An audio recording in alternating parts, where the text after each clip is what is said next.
Oh boy, welcome back sports fans. Mike Kretz here. We are going to start and finish the night with wrestling action. A pair of D51 foes going at it. Central at Grand Junction. Only 2.5 points separated the two teams at the jackpot duels. How are they going to stack up head to head? Let's find out together right now. And I'll tell you what, you thought the battle at Bronson was a wild one last week. Wait until you see these highlights. I should also point out it was senior night for the Tigers. All in all, 6 Tigers and their families honored before the duels. Congratulations to them. We're going to start at 170. Junction's Dominic Jones. He started the second period on bottom, but watch the power on display here.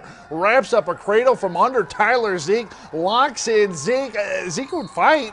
But all in all, it would be Jones coming up with the big first pin, picking up the 6 for the Tigers. Up next, 182, Junction's Gage Reese. He's initiating the offense here, going for the shot. But Angel Lima sprawls out, eventually would get the leg clear and try and get around. But Reese is trying to hang on to that leg, but it almost backfired for him, really, actually. Eventually, he'd be able to sink in a power half, gets a turn. Reese fought hard, but it would be Lima tying it back up at 6. 195, open, so 220. It was Javier Hernandez just scooting back into this. Austin Kerfman, now he's picking up back points, and not just that, he's going to cinch that thing in real hard, picking up another pin for the Warriors. That makes it 12-6. Let's get up to the heavies. Caballero with the sweet double leg takedown here on freshman Jack Banks.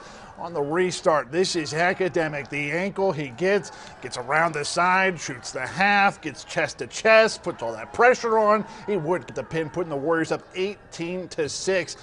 Let's go down to 106, where the Warriors' JP Espinosa's on bottom. And how is this for a reversal on Danelle Hamilton? Wouldn't get back points here, but that was very nicely done. So too is this great cradle. Going to lock it in right here, drives into the shoulders. Not much you can do from here. Central out to the big 24-6 lead after 5. Up to 113, Junction's Murphy Harris. He's going to get the Tigers back on track with a dominant win over Dominic Ortiz. Gets a reversal there. Later, going to get some back points off of a little half Nelson. And I'm not sure I honestly know what to call this motion. Ortiz is trying to get those hips up and over, but it'd be Harris earning back points, all part of his 10-2 victory. The major brings it back to 24-10. Here's the 120s. And here's Hasten Mays slipping around for 2 against Amadeus Garul. Later uses this motion to get him on his back, and from there jumps up to the shoulder and head area. Hard to fight out of that one. Central with the 30-10 lead, but here comes the Tigers. Here comes Andrew Leba, 126 against Jose Flores, getting the takedown, the hard-fought takedown right there. Later going to use the crossface to get his cradle started, and this is picture perfect. Watch the way he drives that left leg into the mat. Going to sit back and pick up near fall points. Wouldn't get the pin, but he would pick up an 8-0 major, 30-14 Central. At 132, Colton Romero of Junction kind of whips Jordan Willie around here for the match's first 2. Later, using the same cradle technique Label just showed us. Picks up back points there, all part of his 5-2 win, makes it 30-17. Let's get to 138. Peyton Harris using the single leg on Tristan Dean in the first. In the second, Harris, he gets all 3 near fall points here, but major credit to Dean because he fought full 50 seconds. This was a situation hard to fight out of that, but it would be Harris coming away with the 11-0 major, pulling the Tigers to within 9 to 145. Not much in this one when it comes to scoring. Abel Martinez takes bottom in the third in a 0-all match. Needs that escape point, but instead he wants more. He's going for the reversal here. There's the match's only points. It was definitely a hard-fought matchup. That makes the score 24-30, 152. How about Cale Moore here taking the shot, and looky what he comes out of there with. He's got a cradle. We kind of roll around here for a minute, but eventually Moore will be able to settle this thing down. That is perfect.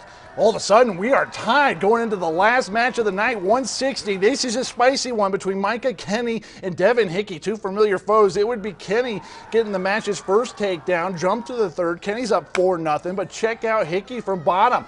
Watch him work the reversal here.